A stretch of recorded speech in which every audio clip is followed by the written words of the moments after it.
Because Houston already have Christian Wood and the Cleveland Cavaliers already have Jared Allen, there is a definitive possibility that Evan Mobely falls all the way to 4th in the draft, right into the lap of the Toronto Raptors. So in this video, we break down the impact he would have on the team with an entire draft profile. Let's get into it.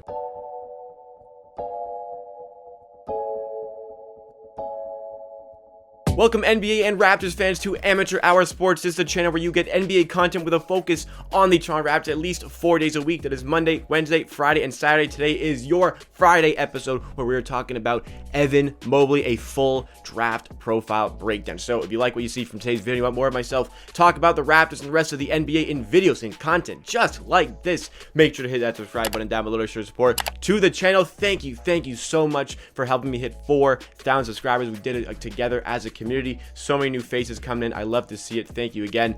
Words cannot express my gratitude to everything, but we got to progress the video. Although we are now on a road to 5,000 subscribers, and you can help us get there. But let's get down to business. We're talking about Evan Mobely. Today we're going to do a full draft profile breakdown. So what we're going to do, have a little bit of an introduction, then we're going to break down his college statistics, give you all of his strengths, give you all of his weaknesses, and then we are going to finish with a player comparable. And I'm not going to go with the boring Chris Bosh comparable because I don't really think Chris Bosh is a good comparable. So make sure you stay to the end of the video to see who it is. So let's get into it, because Evan Mobely is a guy that Raptors fans have been wanting, and you guys have spoken. You guys have said that if the Raptors had a choice of who they could take at second, assuming Cade Cunningham is gone, you would prefer Evan Mobely over Jalen Green and Jalen Suggs. And the overwhelming majority of you people in the community have said that the Raptors should look towards drafting a center. Now, obviously, you look for the best player available rather than the fit, but most of you want a center for this team. I'm in the mindset that I want a shooting guard, but most of you guys say you want a center, and there is no better center in this upcoming draft than Evan Mobely. Though I don't think he will fall to that 4th position. I think that Suggs will fall there. There is a definitive possibility that he does slip to this position. Houston may look at Christian Wood as their center for the future and would prefer a ball handler or a scorer like Jalen Green. The Cleveland Cavaliers might look to trade Colin Sexton, build around Jared Allen as their center, and look for a playmaker like Jalen Suggs. That would leave Evan Mobely in the 4th position. Ultimately, I'm happy with any of the 4, but I would be extremely happy to bring in Evan Mobely to this team. This athletic big with a lot of handles, a lot of shooting ability, a lot of finishing ability, and we're going to get into all of those strengths. But first things first, we do have to break down those college statistics. So looking at Evan Mobely, what he produced in college, 16.4 points per game is quite nice. He was that leader on USC who had a decent run in March Madness, but nothing really crazy. But USC were talented. Evan Mobely was easily the key player of that team. Also put up a nice 8.7 rebounds per game, nearly a double-double. I mean, he could have gone a little bit more, but the fact that he spends a lot of time in the perimeter maybe takes away a little bit of that, but 8.7,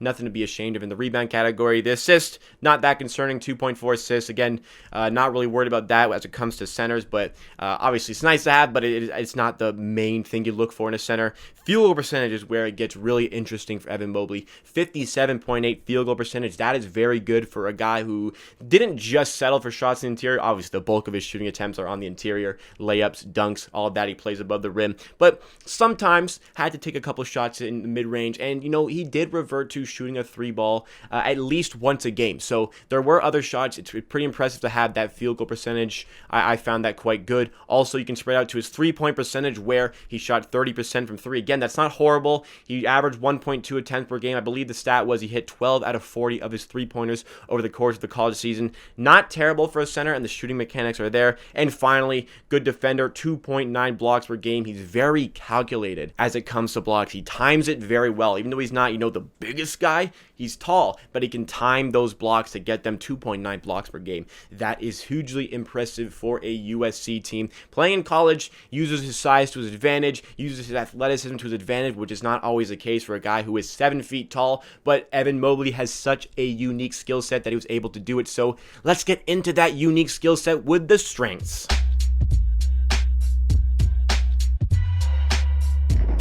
So first and foremost, the most enticing thing about this player is the fact that he's 7 feet tall, but also he has the athletic ability and he has the speed. It works very well for him. He can play in the full court. He can play down low. He is very versatile, and where he can play, he can spread his game out to the perimeter. Even though he's 7 feet tall, he's not paint oriented, which would be good for a team like the Raptors, because you have Pascal Siakam getting to the paint all the time. So Evan Mobely could clear out that space for him. Combined with his height at 7 feet tall, this is a very rare type of player that you seldom see come into the NBA with this type of skill set. Then you move into his ball handling, another strength that I'm quite impressed with. His ability to carry the ball up the floor is kind of like a point center almost. Like, he can actually run the offense with the ball in his hands. He can carry it up in full court, pick a pass. He's able to dribble past players, and even in half court, his ball handling allows him to get past players on the perimeter. So he's not just a catch and shoot three guy. He can take it outside. If he's open, he can take that three, but can also use his dribbling and use his ball handling ability to take it past the defender and get towards the hoop, which is quite nice. When he does that, he's got the soft touch, he's got the finishing, combined with that ball handling, or also just sitting on the interior looking for a pass, a catch and finish situation. He is very good with that soft touch and finishing. Also plays a lot above the rim. When he can throw it down and dunk it down, he is more than willing to do that, which leads to more points. Finish with authority. It's much harder to stop from a defensive standpoint, no doubt. But then let's move into the defense as well. As I was mentioning earlier, the 2.9 blocks per game is very impressive from Evan Mobely, and even though he doesn't have that strength quite yet, the timing of his blocks are something that will transition very well into the NBA. Even regardless of his strength or lack thereof, he is able to get those blocks because of that timing. Then we move into rebounding, which he does very well on both ends of the court. I mean, he gets a lot of offensive rebounds, he gets a lot of defensive rebounds, and he crashes the glass well. Like I said, he is a guy on offense who can spread his game out to the perimeter. He's a decent ball handler, so it's nice for him to be able to get those boards on offense as well. Crash the glass. It leads to some gimmies in terms of second chance points. Very exciting there. And the last thing, which is a good strength, the shooting mechanics are there. Not the greatest mid-range shooter, not the greatest three-point shooter, but the mechanics are there. It's something you can work on, and it showcases that projections for the NBA in terms of how good he can shoot the ball are going to be quite good, because he's got those mechanics that you can work with, especially a Raptors development team working with him over the course of a number of seasons. With those shooting mechanics, you can get him down to a solid three-point shooter in the NBA, which will make him very lethal. A 7-foot tall shooter with ball handling ability who can get his points on the inside as well, who's a great defender. This is a great player. This is an absolute specimen. This is such a unique type of player that would fit perfectly into a Raptors team who has been lacking in that center position. But with all of these great things, obviously there are some negative things to talk about too.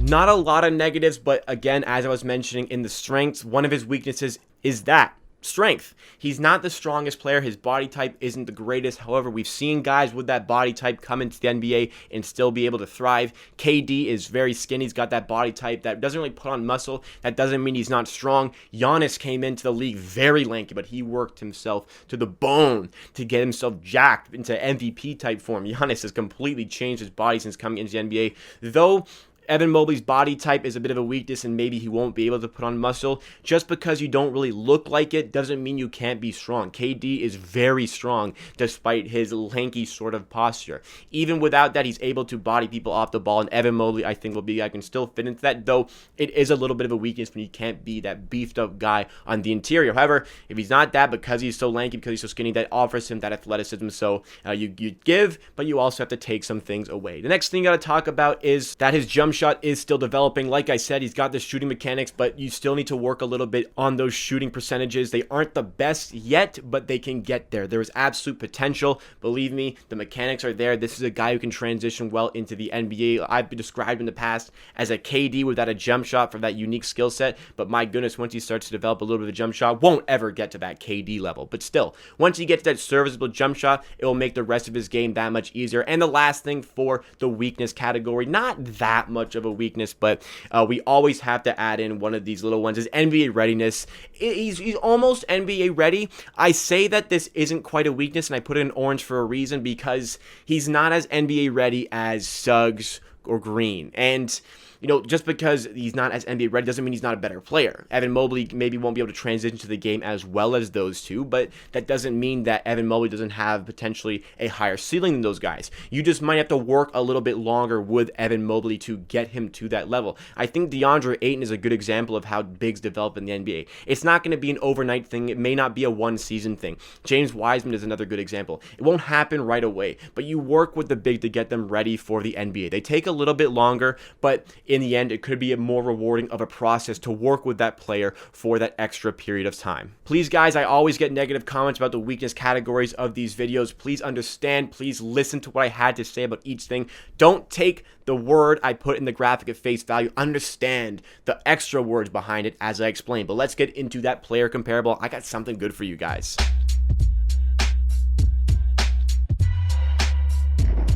This one was a little bit tricky because Evan Mobely is such a unique specimen, a unique type of player. And a lot of guys are comparing him to Chris Bosh, a little bit of LaMarcus Aldridge, but I don't really see it as much as I see Kevin Garnett in this player. Kevin Garnett, I think, has been a little bit underrated in terms of his ability to play in the full court, his ability to create his own shot. Because a lot of bigs, you just associate with, playing on the interior, just being that big presence. But Kevin Garnett was a silky smooth ball handler when he had to play in one-on-one situations in the half court. And I see a lot of parallels with that from the offensive standpoint from Kevin Garnett to Evan Mobely. Kevin Garnett never hesitated a chance to throw it down, play above the rim, but had that soft touch at the rim when it was necessary to have that. Could also spread his game out to the perimeter, especially in his time with the Minnesota Timberwolves, where he could still get past defenders. I love a video I have. I'm not able to show it for copyright reasons, but I love a video of him playing at Team USA camp, just going one-on-one,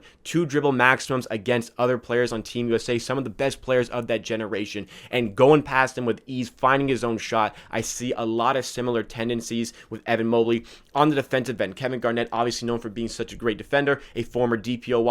Evan Mobley's got that shot block timing like Kevin Garnett has. I think that this is a very good comparable. I never saw Chris Bosh quite as that full court type of player that I see for Evan Mobely and I saw for Kevin Garnett. Obviously, didn't really grow up in that era, but still, the tendencies from what I've seen are very, very similar. I hope you guys agree with that. So to sum up, Evan Mobely is a uniquely talented specimen who slots right into the Raptors starting 5. We've been lacking the center, and if Evan Mobely falls all the way to 4, which I don't think he will be the perfect player to fit in that position. The bottom line is one of Green, Suggs, or Mobely is going to fall to 4 for the Raptors, and we're able to take whichever one falls. Whichever one falls works for us. We'll make it work because they're the most talented players in the draft. If Evan Mobely falls, he fits right in, and I'm very happy and very excited for a future if the Raptors do end up with Evan Mobely. What do you guys think of Evan Mobely? Do you guys think he's going to be a star in the NBA? Let me know all of your thoughts and opinions in the comments down below, because that wraps it up for me for today. Thank you so much for watching. If you are still here, be sure to smash that like button.